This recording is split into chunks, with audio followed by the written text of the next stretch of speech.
अस्सलाम वालेकुम स्टूडेंट्स। पहले हमने कंट्रोल करने के मुख्तलिफ तरीक़ों के नेम पढ़े थे कि कौन कौन से मेथड हो सकते हैं। तो इन सब से पहले जो माइक्रोबियल ग्रोथ को कंट्रोल करने के जो मेथड है उनमें जो फैक्टर्स हैं उन कौन कौन से फैक्टर इन्फ्लुएंस होते हैं, तो कौन कौन से फैक्टर असरअंदाज होते हैं उनको हम पढ़ते हैं। सबसे पहला फैक्टर था नंबर्स ऑफ माइक्रोब्स। तो ये जनरल सा फैक्टर है, आपको पता होगा अगर मैक्रो ऑर्गेनिज़म ज़्यादा होंगे तो उसको लॉन्गर टाइम चाहिए होगा किल करने के लिए या उनकी ग्रोथ को स्टॉप करने के लिए, और अगर नंबर ऑफ़ मैक्रो ऑर्गेनिज़म कम है तो वो उसको उतना ही कम टाइम लगेगा और उतनी ही आसानी से वो एलिमिनेट हो जाएंगे। एलिमिनेशन का मतलब होता है ख़त्म करना। अब है टाइप्स ऑफ मैक्रोब्स, ये वाला फैक्टर ज़्यादा इम्पोर्टेंट है। देखें, अब एक जगह जहाँ पर कंटेमिनेशन है और डिफरेंट टाइप्स के मैक्रोब्स हैं, उसमें एंडोस्पोर्स भी हैं, वेजिटेटिव पैथोजन। वेजिटेटिव में पहले बता चुका हूँ, वो वाले बैक्टीरिया जो बाइनरी फिशन से अपनी ग्रोथ को प्रमोट करते हैं। और क्या होगा, डिफरेंट टाइप्स के हैं, उसमें एंडोस्पोर्स हैं, नॉन एंडोस्पोरिक हैं, वेजिटेटिव बैक्टीरिया हैं और उनकी सस्टेबिलिटी भी डिफरेंट है।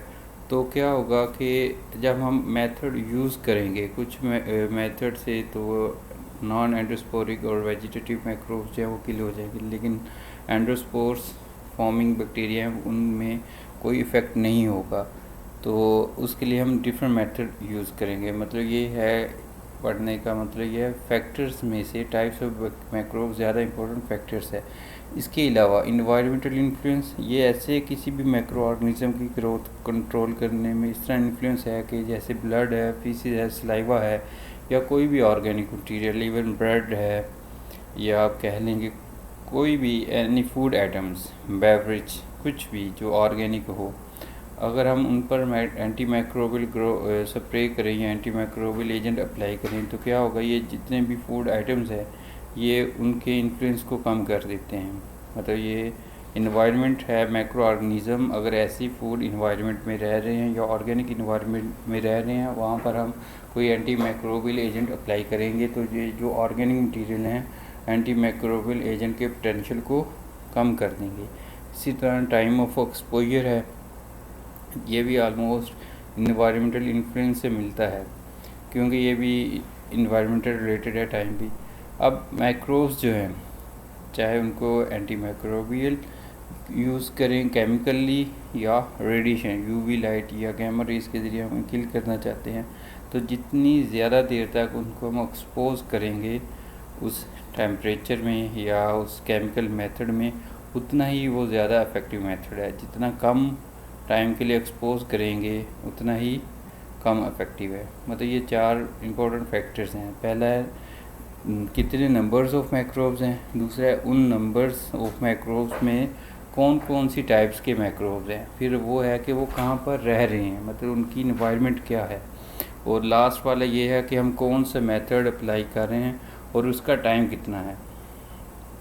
ये चार फैक्टर है। इसमें पांचवा ये है कि हम कौन सा मेथड यूज़ कर रहे हैं, टाइप्स ऑफ एंटी माइक्रोबियल या टाइप्स ऑफ स्टरलाइजेशन, ये वाला फैक्टर भी है पांचवा। मतलब पांच फैक्टर हैं कि हम स्टरलाइजेशन करने के लिए कौन सा मेथड यूज़ कर रहे हैं, फिज़िकल है या केमिकल है। मेरा ख्याल है आपको इन चारों फैक्टर्स की समझ आ गई होगी। तो इससे नेक्स्ट है फिज़िकल मेथड। तो फिज़िकल मेथड में देखें, लिखा है हीट किल और macro organism by denaturing their enzymes and other proteins. तो ये कॉमन सी बात है, आप बायोकेमिस्ट्री के स्टूडेंट हैं, आपने एंजाइम नेचर पढ़ी होगी। एंजाइम जो होते हैं वो टेम्परेचर स्पेसिफिक होते हैं। जैसे ही टेम्परेचर बढ़ता है एंजाइम की जो 3D स्ट्रक्चर होती है वो डिस्ट्रॉय हो जाती है, मतलब डीनेचर हो जाती है। जब एंजाइम की नेचर डीनेचर हो जाती है तब उसका फंक्शन लॉस हो जाता है।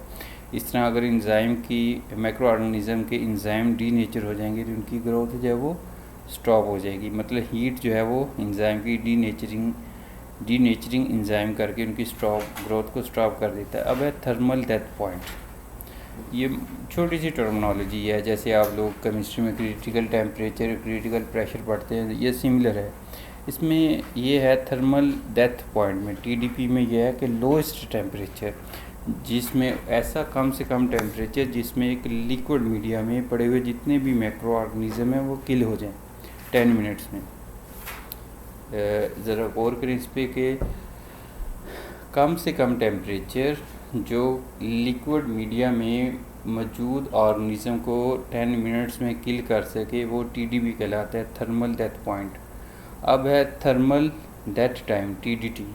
ये कह लें कि लेंथ है टाइम की, जितनी से कम टाइम की लेंथ जिसमें तमाम बैक्टीरिया जो गिवन टेम्परेचर उस पर किल हो जाएं। पहला जो था वो टेम्परेचर था, इसमें टाइम है, मतलब कम से कम वक्त जिसमें ज़्यादा से ज़्यादा बैक्टीरिया किल हो जाएं एक गिवन टेम्परेचर पे, वो TDT कहलाता है। मतलब ये होता है, इसको हम ऐसे कह सकते हैं, हमारे पास एंडोस्पोर्स हैं तो हम 25 सेंटीग्रेड के उस पर उसको हीट कर रहे हैं, हीटिंग कर रहे हैं, और हम देख रहे हैं वो कितने टाइम में, कम से कम कितने टाइम में उनके सब की ग्रोथ जो है या एंडोस्पोर किल हो जाते हैं। वो जब उसकी सारी ग्रोथ किल हो जाएगी वो TDT कहलाएगा। और इसी तरह थर्मल डेथ पॉइंट, उसमें टाइम जो है वो 10 मिनट स्पेसिफाई किया होता है, और वो टेम्परेचर जो 10 मिनट में सारे मैक्रो ऑर्गेनिज़म लिक्विड सस्पेंशन में ख़त्म कर दे वो TDP कहलाता है। मतलब थोड़ा सा डिफरेंस है माइनर, कि उसमें टाइम जो है TDP में टाइम जो होता है वो लिमिट कर दिया जाता है कि 10 मिनट्स में। अगर सपोज़ हमने 50 सेंटीग्रेड रखा तो 10 मिनट में उसने किल नहीं किए मैक्रो ऑर्गेनिज़म, तो फिर हम क्या करेंगे, उससे 60 टेम्परेचर कर देंगे और फिर देखेंगे क्या जितने मैक्रो ऑर्गेनिज़म हैं वो 60 टेम्परेचर पर और 10 मिनट में ख़त्म होते हैं। अगर वो ख़त्म होते हैं तो वो उस मैक्रोब्स कल्चर का वो TDP है। और TDT ये है कि जो गिवन टेम्परेचर है वो गिवन टेम्परेचर में कम से कम वक्त में सारे बैक्टीरिया जो किल हो जाएं वो TDT कहलाता है। अब है डेसिमल रिडक्शन टाइम। इसमें ये होता है कि जो टेम्परेचर है, कोई भी टेम्परेचर है, उसमें अगर टाइम, मतलब कोई भी टेम्परेचर आप गिवन है, लैब का कोई भी टेम्परेचर, अगर उस टेम्परेचर पर 90% बैक्टीरिया जो हैं वो किल हो जाएं, मतलब एक पॉपुलेशन है 10 लाख, अगर उनमें से 9 लाख किल हो जाएं और जिस टाइम में वो किल होंगे वो डेसिमल रिडक्शन टाइम कहलाता है।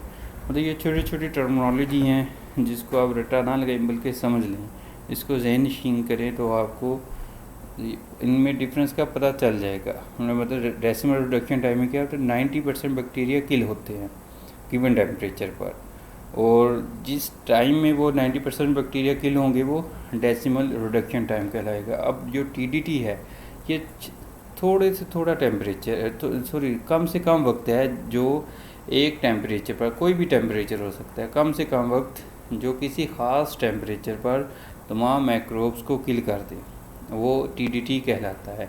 अगर लिक्विड मीडिया में कल्चर जो है 10 मिनट के अंदर ख़त्म हो जाएं सारे के सारे, और जो टेम्परेचर उन मैक्रोब्स को ख़त्म करने के लिए अप्लाई होगा वो थर्मल डेथ पॉइंट होगा। मतलब ये टर्मिनोलॉजीज़ हैं, लाजमी एग्जामिनेशन पॉइंट ऑफ व्यू से भी बहुत इम्पोर्टेंट है। अब फिज़िकल मेथड में पहले तो हमने पढ़ा था हीट, अब है मॉइस्ट हीट। हीट में क्या होता था, एंजाइम जो थे वो डीनेचर हो जाते थे। अब है मॉइस्ट, मतलब नमी, मॉइस्चर। इसमें क्या होता है, मैक्रो ऑर्गेनिज्म को हीट भी प्रोवाइड की जाती है प्लस स्टीम भी दी जाती है, मतलब उसमें मॉइस्चर भी होता है। और अगर सिर्फ हीट हो तो एंजाइम डीनेचर होते हैं, अगर उसके साथ हीट प्लस स्टीम हो मतलब मॉइस्चर हो तो क्या एंजाइम कोगुलेट हो जाते हैं। मतलब कोगुलेशन का मतलब ये होता है जैसे आप अंडे को बॉयल करें, अंडा पहले लिक्विड होता है, अंडे को बॉयल करें तो वो सॉलिड हो जाता है, मतलब वो कोगुलेट हो जाता है। अंडे में जितनी भी प्रोटीन्स होती हैं वो सारी कोगुलेट हो जाती है, मतलब सॉलिड लिक्विड से सॉलिड या सेमी सॉलिड में चीज़ को कन्वर्ट होने को कोगुलेशन कहते हैं। बेसिकली जब अंडा बॉयल करते हैं तो वो कोगुलेट होते हैं जिसकी वजह से वो सॉलिड हो जाता है। तो आम तौर पर जो ड्राई हीट है, जो हमने पहले पढ़ा डीनेचर एंजाइम करना, वो इतना इफेक्टिव नहीं है जितना ज़्यादा इफेक्टिव मॉइस्ट हीट है। इससे एंजाइम जितने भी होते हैं कोगुलेट हो जाते हैं, मतलब नो चांस, किसी भी ऑर्गेनिज्म की ग्रोथ के चांसेस ज़ीरो हो जाते हैं। अब है बॉयलिंग। बॉयलिंग तो जिस तरह आप घर में दूध बॉयल करते हैं, सिमिलर मेथड है। आप किसी चीज़ को 100 सेंटीग्रेड, 100 इसलिए क्योंकि वाटर में मोस्टली चीज़ें वाटर में होती हैं, और हमारा सी लेवल से मुराद होता है 1 atmospheric pressure, pressure 1 atmospheric pressure पर आप किसी भी चीज़ को 100 सेंटीग्रेड तक गर्म करें, हीट करें, तो उसमें जितने भी मैक्रो ऑर्गेनिज़म होते हैं, वेजिटेटिव हैं, नॉन एंडोस्पोरिक बैक्टीरिया होते हैं, वायरस होते हैं, फंजाई होती है, वो सारी की सारी किल हो जाती है। सिर्फ चंद एक रह जाते हैं जो स्पोर बनाते हैं, और वो मतलब स्पोर समझा एंडोस्पोर्स। तो एंडोस्पोर्स में ये होता है कि जो उनकी एक्सटर्नल लेयर्स होते हैं वो बहुत ही ज़्यादा प्रोटेक्टिव होती है, ड्यूरेबल होती है, पायदार होती है, जिस पर ना ही कोई हीट असर करती है, ना ही कोई केमिकल असर करता है।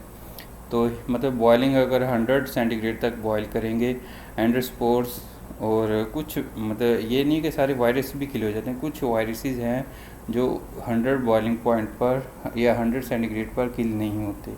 उनको किल करने के लिए थोड़ा सा ज़्यादा टेम्परेचर या थोड़ा सा ज़्यादा टाइम चाहिए। मतलब ये बॉइलिंग अगर 10 मिनट तक करेंगे तो ज़्यादातर माइक्रो ऑर्गेनिज़म किल हो जाते हैं, लेकिन कुछ डीट किस्म के वायरस हैं या एंडोस्पोर्स हैं, उनको किल करने के लिए हमें टेम्परेचर भी बढ़ाना पड़ता है और टाइम भी बढ़ाना पड़ता है।